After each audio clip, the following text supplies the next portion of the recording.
నిత్యము మనతో మనకే రణం, ఎప్పుడు ఏదో ఓ కారణం. గెలిచి తీరాలంటే లేకుంటే గడవదు ఏ నిమిషం. మనసు బరువు ఎక్కించే కలవరం, మరచిపోయేలా చేసే వరం. పెదవులను ఏనాడు వదలననే చల్లని దరహాసం.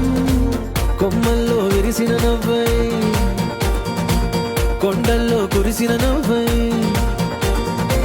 మబ్బుల్లో మెరిసిన నవ్వై, కిలకిలలే పువ్వుల హారాలు